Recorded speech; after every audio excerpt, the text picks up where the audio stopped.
Allons-y pour les propriétés des fonctions. Je sais que ça fait un peu très sérieux la manière qu'on dit ça. Les propriétés des fonctions, il y en a quelques-unes à l'écran. 1, 2, 3, 4, 5, 6, 7, 8, 9, 10, 11. Bon, ça devrait être autour de ces mots-là qu'on va graviter ensemble sans trop se prendre au sérieux.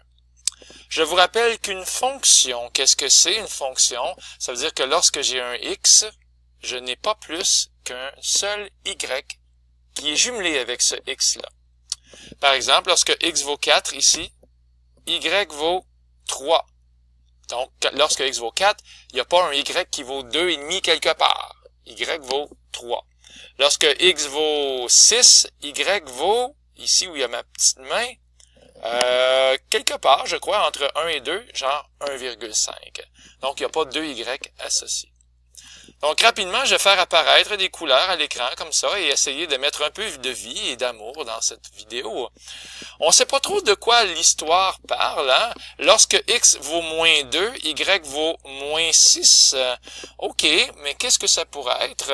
Je sais pas, ça pourrait peut-être être une histoire d'argent et de temps, mais moins 2, ça voudrait dire quoi? Ça voudrait dire ce serait 2 jours, il y a 2 jours, peut-être 2 jours avant aujourd'hui, où il y a 2 secondes avant que la fusée parte. Parfois, on peut avoir un temps négatif lorsque l'histoire est bien racontée.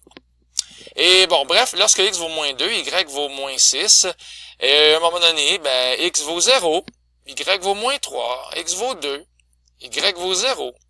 Et le y monte, le y arrête de monter, et le y se remet à descendre. Lorsque x vaut 9, c'est la fin de l'histoire. En fond, le domaine, c'est l'ensemble de tous les x qui sont dans l'histoire utilisés. Alors ici, x est élément de...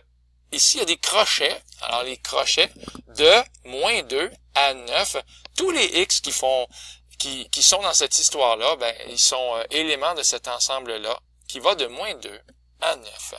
Alors, on va retenir que le domaine, c'est l'ensemble des x et que l'image, c'est l'ensemble des y de l'histoire. On va toujours du plus petit au plus grand.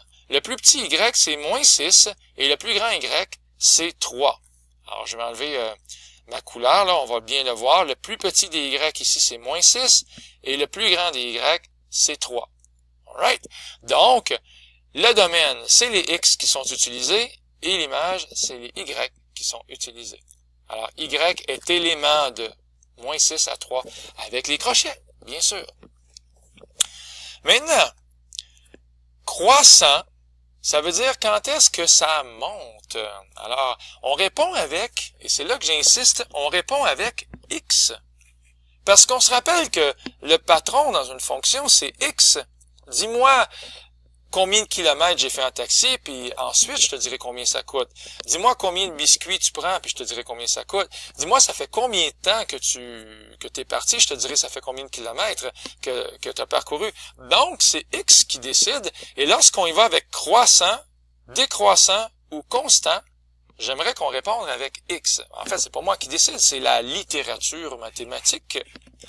Alors, quand est-ce que ça monte de moins 2 à 4. Lorsque x va de moins 2 jusqu'à 4, ça monte. J'ai bien dit lorsque x va de moins 2 à 4. Croissant. Décroissant, lorsque x va de 5 à 9, toujours avec les crochets. Et constant, lorsque x va de 4 à 5, la fonction elle est constante. Donc, on répond avec x. D'ailleurs, un autre qu'on répond avec x, c'est négatif et positif. Je m'explique.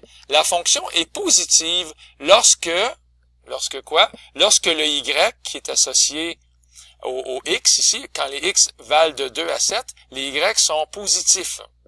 C'est comme si l'axe des x, dans le fond, c'était comme le niveau de la mer. Et là, ici, on est par-dessus la mer et parfois aussi, on est en dessous de la mer. Autrement dit, donc, lorsque x vaut de 2 à 7, tous les y qui sont jumelés à ces x-là sont positifs. Lorsque x vaut 4, y vaut 3. Lorsque x vaut 6, y vaut 1,5. Donc, ce sont toujours des y qui sont positifs.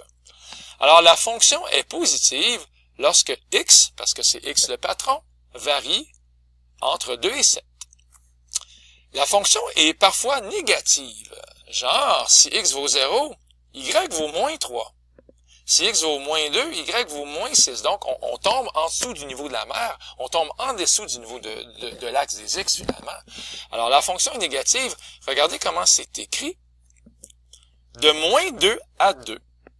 Alors, lorsque x va de moins 2 à 2, les y qui sont jumelés à ces x-là sont des y négatifs. Union, il y a d'autres x aussi plus loin qui font que les y associés sont négatifs. Lorsque x va de 7 à 9, ben les y qui sont associés sont négatifs. Donc, j'insiste. Pour croissant, décroissant, ici décroissant, constant, négatif ou positif, bon, tous ceux-là qui ont un crochet, on répond avec x. Et là, je suis très conscient que ça fait beaucoup de barbouillage à l'écran. Voilà. On termine. On va répondre avec y pour le maximum et le minimum. Donc, le plus grand des y et le plus petit des y. Donc, le plus grand des y, c'est 3, et le plus petit des y, c'est moins 6. Vous connaissez l'ordonnée à l'origine. Oui, oui, oui. C'est la valeur de y lorsque x vaut 0. F de 0. F de 0. Que vaut le y lorsque x vaut 0? Ici, c'est moins 3. Donc, l'ordonnée à l'origine, c'est bien moins 3. On regarde sur l'axe des y et bang, c'est 3 ici, moins 3. Abscisse à l'origine, ben, c'est lorsque y vaut 0. Les points ici, le point c'est 2 pour x et 0 pour y. Ici, c'est 7 pour x et 0 pour y. Lorsque y vaut 0, il y a deux endroits où on touche l'axe des x. Donc, ces deux endroits-là, c'est 2 et 7.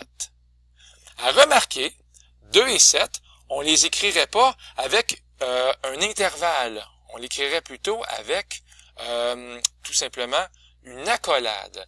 Donc, une accolade, j'essaie de le faire à la caméra, j'ai un peu manqué mon coup. Donc, une accolade, tiens, allons-y avec un fichier Word pour être un peu plus clair. Comme ceci. Donc, lorsque je dis 2 et 7, c'est uniquement 2 et 7. Voilà. Ça veut dire que je croise l'axe des x. Voici l'axe des x. Lorsque x vaut 2 et lorsque x vaut 7. Il y a uniquement deux endroits. À ne pas confondre, ça serait vraiment une erreur. 2 à 7, à ce moment-là, c'est un intervalle, et ça voudrait dire tous les nombres entre 2 et 7 font partie de l'aventure. Non, non, non. C'est uniquement 2 et 7 ici. Donc voilà, c'était mon petit mot sur ça. Alors voilà, j'ai fait le tour des propriétés des fonctions. J'espère que cette vidéo-là vous a un petit peu aidé. Il va y avoir beaucoup d'exercices qui s'en viennent sur le sujet. C'était Luc Allard pour le Collège Sainte-Anne qui vous dit au revoir.